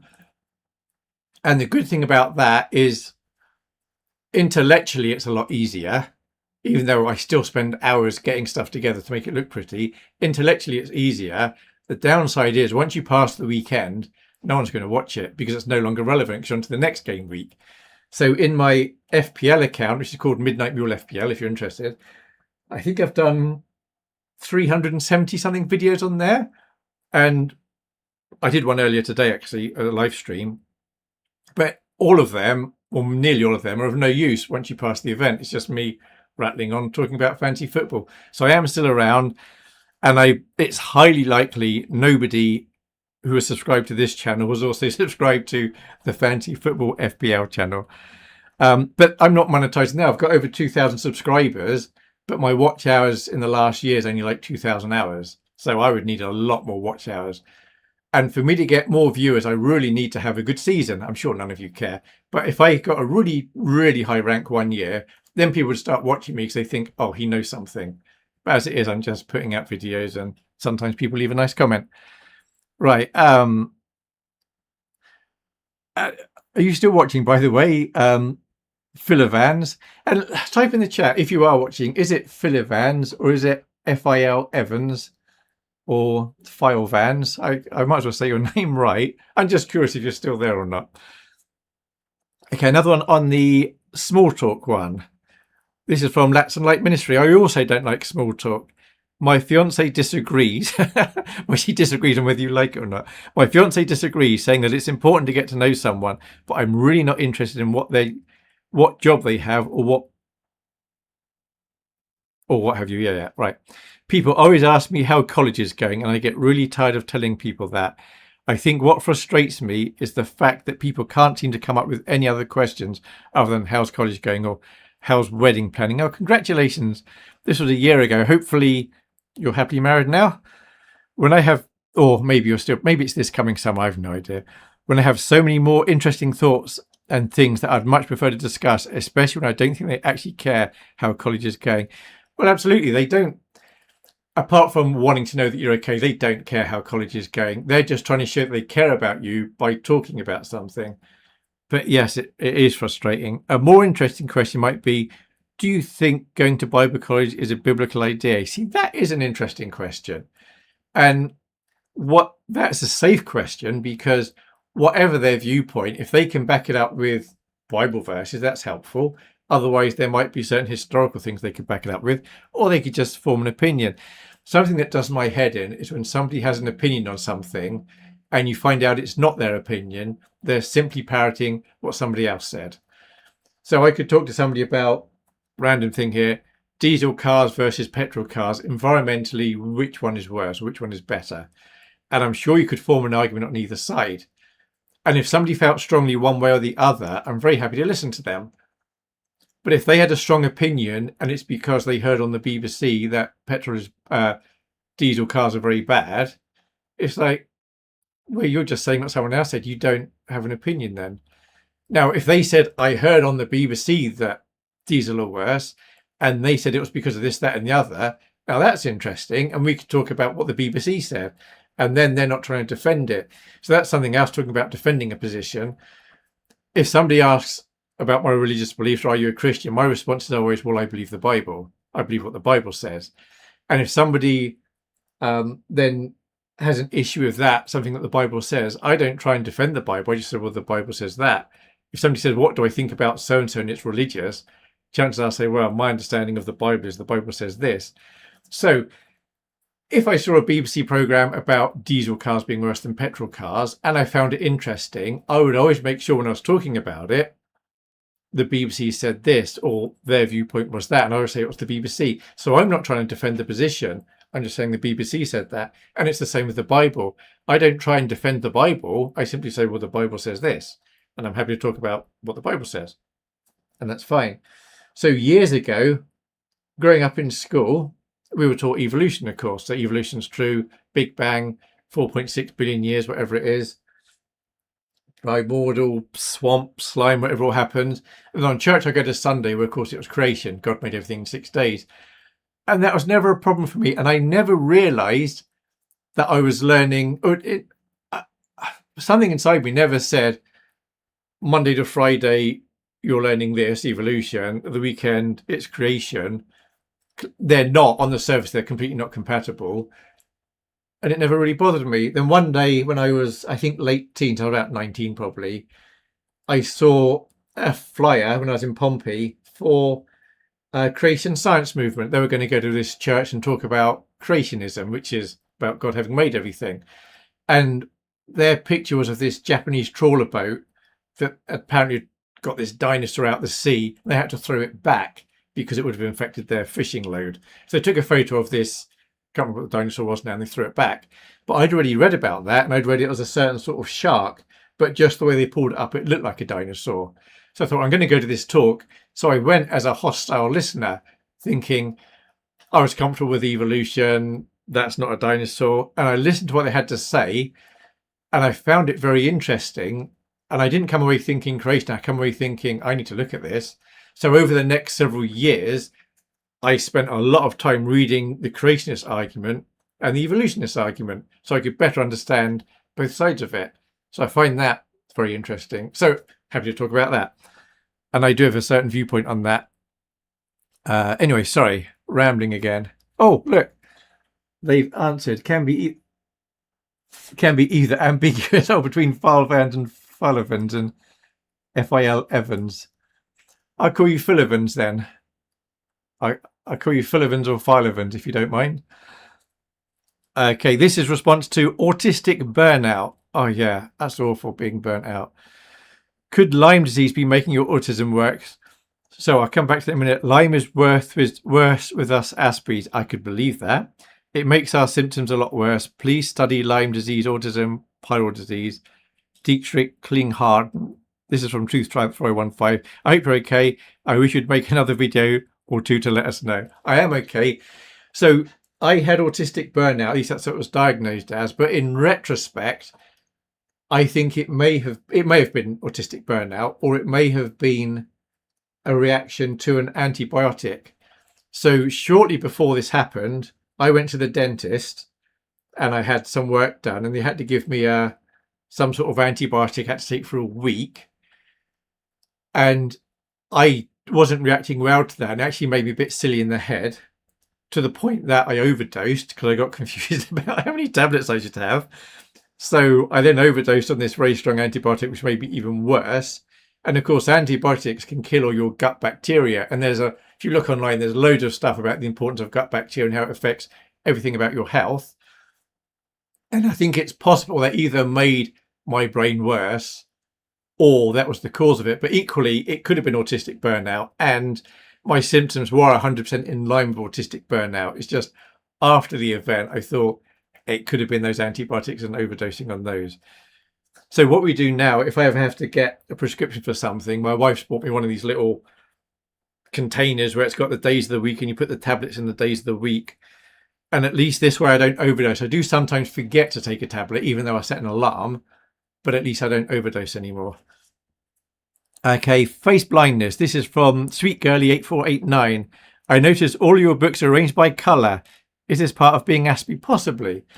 I think they look nicer by... If you go to someone's house, they got all these books. They may have it by topic if they're organised. So there might be a certain author together, or by topic or by age, or it may be completely random. But most of the time, you're not looking for the book. Most of the time, you're in the room and there's this bookshelf with lots of different coloured books on it. It's like you may as well make it by colour. If you do it in coloured order, it looks nice in the room. And if you know a certain book has got red binding or yellow binding, you can easily get to it. And if you've got you've got a book there by a certain author, you can't remember the colour of it, it's only going to take you a minute to quickly go through them and find your book. So the rest of the time where you're not looking for a book, that area of your room just looks a lot nicer. So if any of you are bored, are you looking for something to do?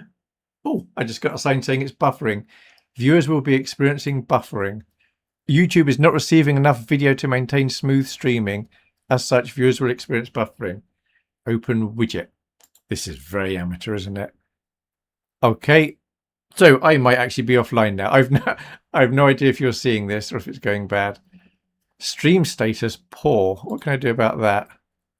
Serious issues that need attention. Well, give me some ideas what attention to do then. I've no idea what I can do about this. So if there's a huge drop off, let me know. If anyone's still watching, has the stream gone so bad that it's unwatchable now? See, as somebody who watches videos, if the sound is the main thing, if the sound goes bad, it's unwatchable for me. So I may need to stop doing this shortly. So I've no idea. Let me do some quick movement. And I've got to watch the delay now to see if it seemed to move. I think we may be okay. I've no idea. I've no idea how good or bad this is now. I'm going to keep waffling. I'll watch it back at the end, possibly. Yeah. So if you're bored or you want something interesting to do and you've got a bookcase, I can highly recommend order them by colour order. It'll just make the room seem a little bit nicer. Face blindness and Asperger syndrome from Sweetie Gal again. I literally just paused this video after you described face blindness to tell my husband that this happened with my dad, where I'm positive is undiagnosed Aspie, but with my hair. I had drastically cut my hair one day and my dad didn't notice at all. And I lived with him. I eventually stood right in front of him and I was like, Dad, don't you notice anything different? He was like, what? Then I resumed this video and you start talking about hair blindness. Yes, it is a thing. Yeah, absolutely. People can change their look a lot and I won't notice it. Absolutely. It can be quite upsetting for them. If they don't know you're Aspie or this is an Aspie thing, they might think you don't care about them. Like there's somebody I used to work with, and they'd have their hair down here. Somebody can't see what I'm showing. They'd have their hair halfway down their torso. They'd have it cut right up here, and I wouldn't comment. And because I didn't say, oh, your hair looks nice, or I like your haircut, they would then think, oh, he doesn't like my hair because he didn't comment. When in fact, I didn't notice. That's why I didn't comment. All right, the little sign saying the buffering's gone is bad. So that's nice. All right, another one on pros and cons of Aspie syndrome. This is a long video. I've no idea if anyone's going to watch this far. I was seeing the analytics later. It might be everyone drops off after a few minutes, or they might just skip through and look at something else. I don't know. I've no idea. I will go on a little bit longer. Pros and cons of Aspie syndromes. I think I shared too much at the start of a possible friendships. They will sorry, this is from Truth Triumph 4015. The heat's getting to me, look. I think I share too much at the start of a possible friendship, so they will understand what they're getting into. If they don't want my friendship, I've not wasted my time. And you've not wasted their time. Let's look at it both ways there. I'm 70 and just realised I am autistic. I'm so excited about finding your channel yesterday or before. Was looking for a Christian with Aspergers and you popped up. That was good then. I'm so blessed by your insight. I pray you are well, brother. Thank you. And we will meet soon. Maranatha. Maybe we will. I've got no idea so far from your comments if you're in the UK or where you are. And they've left other comments. Thank you very much for all the comments you've left. Lights are horrible. Yes, that's some people absolutely do find lights difficult. I'm very grateful that lights don't bother me. Lights bother my wife. I think they're the only thing of the five senses. Supermarket lights can do her head in. I'm grateful it doesn't affect me. Another one on the MBTI from KISFP. Sorry, KAISFP. I find the MBTI useful, even if it's not considered a valid system by many (brackets most) licensed psychologists. Just like you said, it gives me 16 boxes that I can put people into, but unfortunately, many people think that I don't want to be put into your box, and I understand why. But if they want to understand why MBTI is useful and being put in boxes is useful, then they have to understand this. Absolutely. When we tell somebody something like, Anne has beautiful blonde hair, is 3 boxes, or Rob helped me today fix my old PC, he's great with computers. Great with computers is a box, but it's a box with a specific quality. On the quality scale, it's not a good with computers box, it's a specifically great with computers box. So people should be able to see how categorizing or boxing other people is not limiting. Absolutely. The Rob is INTP box is one single box, but one single category of many other box categories. Bob is have, etc. So that's why saying Rob is INTP doesn't limit to one box. Absolutely.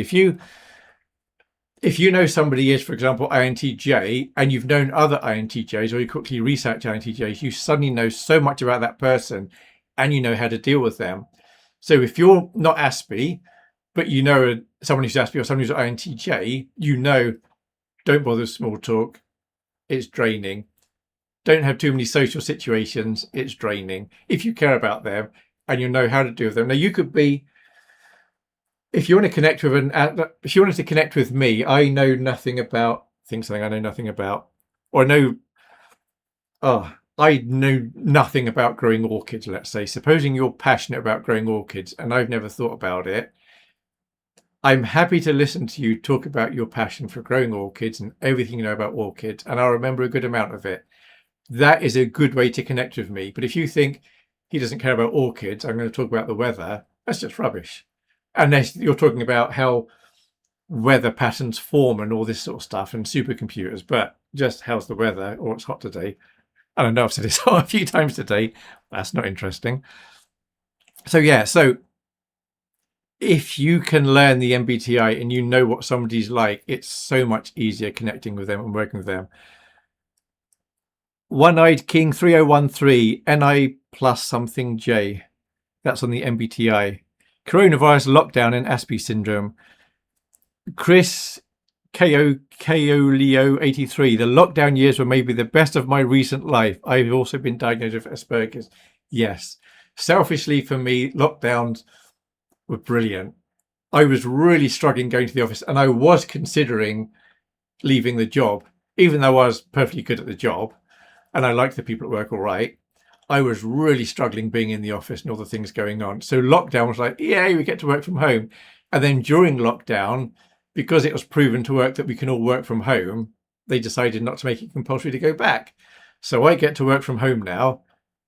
Absolutely brilliant. And there must be many, many Aspies that are so grateful that they can work from home. We've got a decent sized garden and I can go several days sometimes without ever leaving our property. If I need to unwind or my mind needs to think about some work thing, I can just go for a walk in the garden, and it's absolutely fantastic. Pros and cons of Aspie syndrome. That's that video. I'm going to say this wrong probably. The Tracks guy 4078. I wanted to write another comment, and I wanted to write another comment. So I guess the other comment was first. I'll read the first comment first. I just hate when my friends view my differently for having it, and when I've been made fun of for having Aspie syndrome, but my closest friend for many years for mistakes I've made, and not even in a joking way either. I wanted to write another comment just to say I'm thankful that I'm not the only one that realizes, as much as this video describes, I honestly, that I was such an oddball. We can absolutely come across as oddballs. I think that's a fair comment. I think I'm at the stage of my life where if somebody mocks me, actually I've always been like, if somebody makes fun of me, it generally doesn't bother me. What bothers me that somebody could say is if they say something that's untrue. Like going back to the orchids, if there's a girl called Kate who really likes orchids, and somebody said to Kate, Midnight Mule hates orchids, he thinks they're stupid. That would bother me because it's untrue. But if I did think orchids were stupid, which I don't, then that's a fair comment. So sometimes something gets said about something I said or did which is untrue. That is what's annoying. But then all Kate has to do is come and say to me, why do you hate orchids? I was like, I don't hate orchids. Where do you hear that about? Then we can talk about orchids. I know next to nothing about orchids. I think I heard decades ago they could be quite difficult to grow or look after. But beyond that, I actually know nothing. MBTI, somebody left a comment, Jane's World 1, I love how the books in your shelf are organised by colour, really beautiful. Thank you, I absolutely agree. I definitely encourage any of you with a bookshelf, as long as they're your books, you're not going to upset a family member, organise it by colour, just see how you feel about it. You might be surprised what a difference it makes. Ad hoc, oh, okay, this is a comment on my live stream, that was nice. My son's Pokemon mad to top of the modern list to all for Aspergers apart from Doctor Who. Well, it actually says my son's Pikeman mad, but I assume that's supposed to be Pokemon mad. I probably talked about Pokemon in that video, I should think. Or they also said, yeah, shallow, just don't want to associate with that lot, like my school time. My school times, my son hasn't been for 10 months bullying. Yeah, kids can naturally be cruel and teasing. And I think some of that is they don't realise how negative it's affecting the person they're bullying or being unkind to. And some of it is probably just they want to look big in front of their friends. But bullying is a horrible thing. It's not good at all.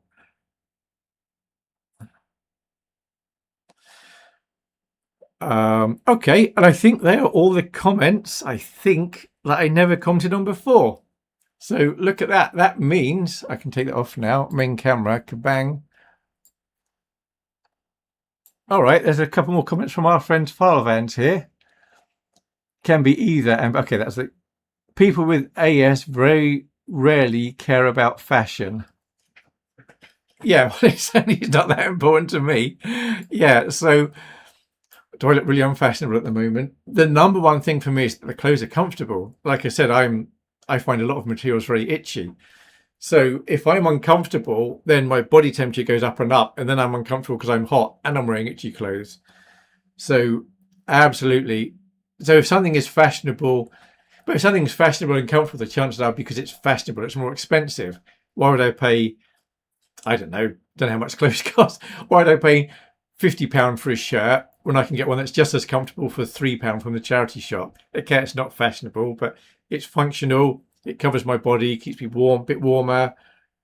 Yeah, absolutely. Fashion when it comes to clothing, I think a lot of Aspies aren't interested, except there was an Aspie, and I can't remember her name, I saw on YouTube 6-7 years ago, and she looked stunning. And I think partway through her video series, it turned out she got diagnosed as Asperger's. So her videos were about, I think, retro fashion. She always dressed really, really nice. But one of the videos was about being Aspie, and her particular interest was fashion. So an Aspie who's really interested in fashion and looks, I would expect them to be able to look stunning because they care about the way they look, not from a vanity point of view, but from an interest point of view. Whereas most Aspies just don't care how they look. However, I'm aware a good reason to wear clothes is to cover your body for the sake of other people. So I try not to wear or look anything too offensive because I don't want to be upsetting other people. I don't want to be a distraction, I guess, is the way to say it. Yeah, but that's that. Have you read Colesec by Douglas Hill? No, those books are good. I got to be honest, I don't actually like reading, apart from the Bible, which I do read. If I read, I'll read stuff online if I'm trying to research or look into a certain thing, but to actually pick up a book and read it is something that I don't do. If I was in a hotel or a railway station or something, and I may get a magazine to read to pass the time, but I just don't read. I guess in the last 40 years, I might have read about 4 or 5 books, as in fictional books, these sort of things. Yeah, my brain is always going. I'm much more likely, if I've got some time, rather than sit down and read a book, there's something I'm trying to figure out from a maths point of view, and I'll go to Excel or I'll go to a SQL database and I'll start working things out and seeing, I think there's a pattern here. Is there a pattern here of something that's going on? I'm much more likely to do that than read a book. Or I might want to go and sit in the garden and just look at the grass because I like doing that sort of thing. So, no, I kind of wish I did like reading because I think there's a lot to be learnt from reading. My wife thinks I'm slightly dyslexic. I don't think you can be slightly dyslexic. Certainly my spelling's very poor. So maybe I'm just thick, but it could be dyslexia. Or I don't know what that's about. And one of my children is definitely dyslexic, which is very, very sad for them. And I'm nothing like their level of dyslexic. So I think I'm probably not dyslexic. I'm just not very good at spelling. I'm going to put it as that. So I do wish I could read more books. I wish it's something that I did, but I don't. And yeah, I do find reading the Bible easy, but I guess maybe that's because I'm really interested in it. But anything else, like if I was interested in, I say, particular maths function, suppose I was interested in orchids, I wouldn't be buying books on orchids. I would be trying to find YouTube videos on orchids. I'd be looking for maybe groups about orchids. I'll be Googling orchids. I'll be asking AI about orchids. I just wouldn't buy, unless, I guess I might buy a book if I wanted to have a hard copy of some pretty pictures of orchids that I wanted to look at. Possibly if I wanted to care for orchids, but even then I'd probably just get the information from online. So, yep, I'm very bad at languages. I wish I wasn't. I cannot sing in tune. I wish I could. I wish I could. I can read. I wish I could find the time to read. There's just always something else I'd rather be doing. Try Colsec. It is very accessible. All right. Maybe for you, I'll have a look and see what on earth Colsec by Douglas Hill is. I've got no idea what that is, but I don't mind buying a random book. I do buy books, but I'll normally buy a book because I want a particular page from the book to see if it really says something, or I think that doesn't exist online, or maybe it's going to no longer be online. So, for example, when I was a kid, there were two characters on TV, used to do lots of programs about nature. One was called David Bellingham. I think it's his name. The other one was David Attenborough. I think I've got that right. And Bellingham was more of a botanist. Attenborough was more into the animals. And when I was young in the 70s, the big scare was the world's going to freeze. It's getting much colder. And then they found out there was a hole in the ozone layer. So then it was like, oh no, man's making this hole in the ozone layer. It's getting bigger. Then they found out, oh, actually it oscillates bigger and smaller. So then it was, oh no, the world's heating up. It's global warming. Global warming's the big thing. We have to have all these taxes because of global warming. But then we went through several years where actually the earth was cooling. So then they said, oh, it's climate change. But we got a thunderstorm over here. It's climate change. So anyway, the whole thing was whether or not you think there is climate change, there's the whole thing then, is it man-made? Because we can go back through, depending if you believe evolution or creation, but you can go back through records in ice and just things that have been written over the centuries. And we know in the past, it used to be a lot hotter than it is now. So the question is it man-made global warming? And David Attenborough went completely on side of, oh, it's man-made global warming. We've got to do all these things to save the planet. And it wasn't David Belling, that was David Bellamy. That was it, David Bellamy. And David Bellamy didn't believe in man-made global warming. And he was into plants. And as far as he's concerned, plants need CO2 anyway. And when CO2 increases, you get more green plants, which means you get more oxygen. So he was cancelled from like probably the early 80s because he wouldn't go along with man-made climate change. He was cancelled and he died earlier this year, which is quite sad. And I don't remember why I said that either. Something triggered that in my mind. Oh, that was it. So I may buy books by David Bellamy because it's going to be hard to find his stuff online because mainstream media and government want to cancel him because he doesn't believe in man-made climate change. If you don't believe in man-made climate change, if nobody believed in that, then how are you going to be taxing the people for these things?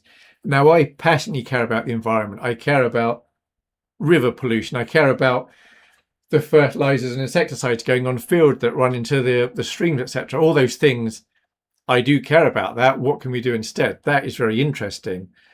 But the idea that we have to get taxed for this money and make all these ridiculous net zero is unbelievably harmful from what I've seen. But obviously the BBC and the government here in the UK have this big thing about net zero. But there are some, even Tony Blair, who I don't like, even he's come out to say net zero is a nonsense. These wind turbines, they take a huge amount of steel and concrete. They're good for a couple of decades. And the environmental damage they do, that concrete's then going to be there for centuries. And all the time they're up there, the blade's spinning, there are apparently vibrations going down to the concrete. So wildlife doesn't want to be around there. Then at the end of their lives, because the material they're made with, the blades, you can't actually recycle them. You can't dispose of them. So you have to bury them. But now there's so many of these blades that are end of life and they're massive. A lot of European countries have now banned burying them. So now they have to be shipped off to a country that does bury them. And I've heard that the UK will bury the blades. But yeah, there's nonsense stuff going on. But anyway, that's the sort of thing where people won't want to watch me because I've got a view on these things. But I'm happy to talk about these sort of things. And if you absolutely believe in man-made global warming, that's great. I'd like to hear what it is that you found that's convinced you on that. And if the answer is I saw this BBC programme, it's like, okay, and did you look at the other side? Is it possible there's a reason they've got that particular agenda going on? I can find it free online as a PDF. I probably wouldn't want to read that though. I'd probably be willing to get out. I don't mind buying a book. That's okay. Yes, they are Internet Archive if it's a trilogy. Okay, yeah, I need to see what this Corsic thing is. I really don't know. It may be something I like. All right, there was... Have I hit only... Fileband is the only one that left any comments. Thank you very much, Fileband, for leaving comments. I think I've probably got nothing else to say. Well, let's be honest, I could talk for hours and hours and hours.